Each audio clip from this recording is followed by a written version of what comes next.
Bismillahirrahmanirrahim. Assalamualaikum warahmatullahi wabarakatuh. Alhamdulillahi wa kafa. Wassalatu wassalamu ala rasulihil mustafa wa ala alihi wa ashabihi wa man ihtada amma ba'du. Segala puji hanyalah milik Allah, teriring rasa syukur yang mendalam kepadanya. Kemudian salat dan salam buat junjungan kita Nabi Muhammad sallallahu alaihi wasallam.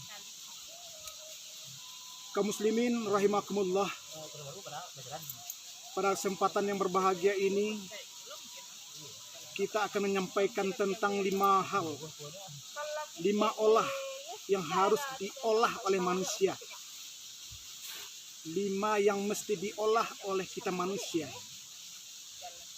Allah berfirman di dalam Al-Quran, A'udzubillahi minasyaitonirrajim, Ya ayyuhallazina amanu dukhulu fis silmi kaffah wa la tattabi'u khutuwatis syaitan innahu lakum aduwwum mubin. Sadaqallahul azim.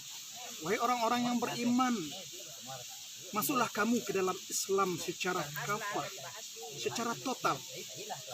Wala tattabi'u khutuwatis syaitan, dan janganlah kamu mengikuti langkah-langkah syaitan, karena sesungguhnya dianya syaitan adalah musuh yang nyata bagimu. Kaum muslimin rahimakumullah. Sebagai muslim,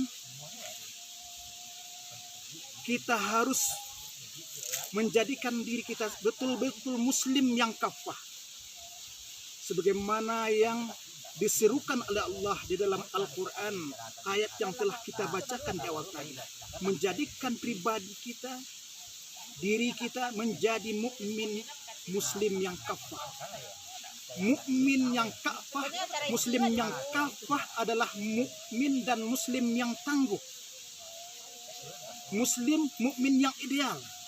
Untuk mendapatkan muslim, mukmin yang tangguh dan ideal, maka kita harus melakukan 5 olah. 5 olah. Yang pertama, muslim yang tangguh, yang kafah, yang kokoh itu melakukan olah. Yang pertama, olahraga. Olahraga adalah salah satu upaya bagi seorang muslim mukmin menjaga kondisi fisiknya agar tetap selalu sehat, prima. Dan ini penting. Kenapa?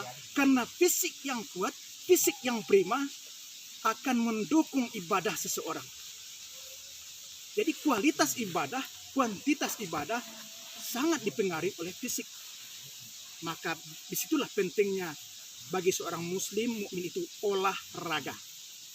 Jangan manjakan diri kita.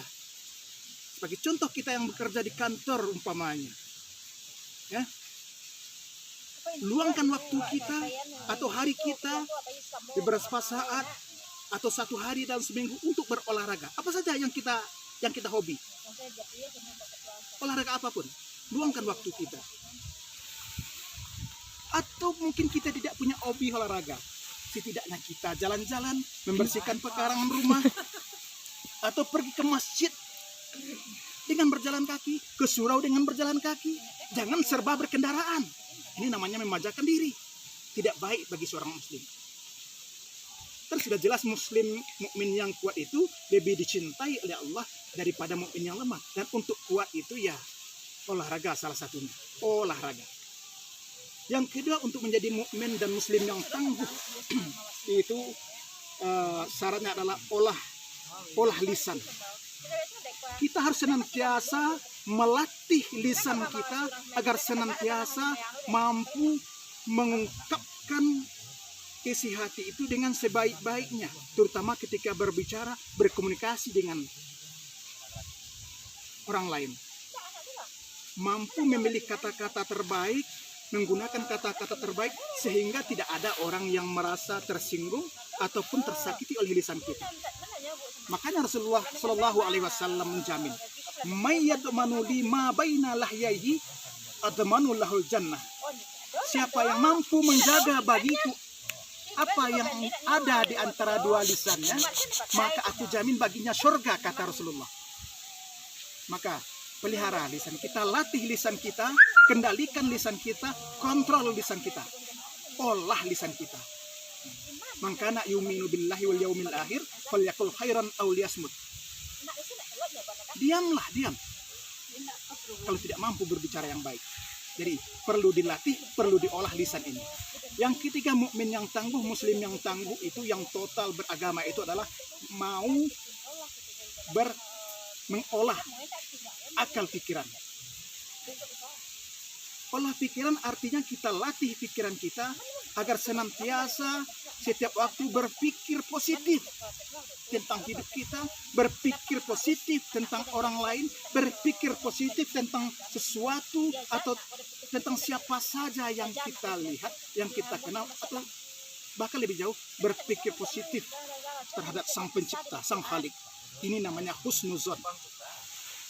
Pikiran yang positif akan berpengaruh pada jiwa. Latih pikiran kita. Kalau pikiran negatif itu datang, segera singkirkan dengan pikiran atau pikiran yang positif. Mereka akan senantiasa bertarung, tetapi makanya harus kita latih pikiran kita itu agar senantiasa berpositif thinking atau berpikir positif, berpikir yang baik, berhusnuzon. Perlu dilatih. Yang ketiga yang perlu diolah oleh seorang muslim dan mukmin yang tangguh itu adalah mengelatih atau olah hati. Olah hati. Jadi hati ini perlu diolah, perlu dilatih. Ya, perlu dilatih agar senantiasa dia tertata dengan baik. Ya, karena hati adalah sumber dari segala sumber suara. Sumber suara keburukan, suara kebaikan, ya, suara keimanan dan bahkan suara kekufuran, sumbernya hati.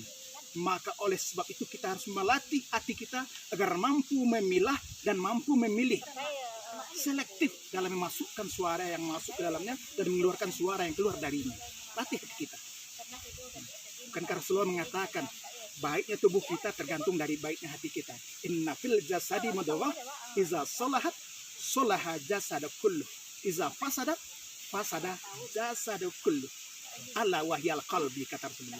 Jadi baiknya tubuh kita tergantung dari hati. Hati adalah raja, maka olah dia, latih dia. Yang terakhir, olah yang harus dilakukan oleh seorang muslim dan mukmin yang tangguh adalah olah jiwa. Jiwa adalah bagian terdalam dan halus dari seorang mukmin, seorang muslim. Maka dia harus dilatih karena dia punya kekuatan yang dahsyat. Ketika dia dilatih dan diolah, dia akan kuat sehingga apapun bentuk persoalan hidup, musibah yang menimpa, dia akan kuat. Dengan apa kita latih jiwa kita? Latihlah dengan sifat-sifat terpuji. Latihlah dengan kesabaran. Latihlah dengan keikhlasan. Latih dengan rasa syukur. Dan juga latih dengan sifat-sifat terpuji lainnya. Jadi 5 yang harus diolah oleh seorang muslim, mukmin yang tangguh agar menjadi muslim dan mukmin yang kafah, yaitu olahraga, olah lisan, olah pikiran, olah hati, olah jiwa yang terdalam. Terima kasih. Banyak maaf. Wallahul muwaffiq ila aqwamit thoriq. Wassalamualaikum warahmatullahi wabarakatuh.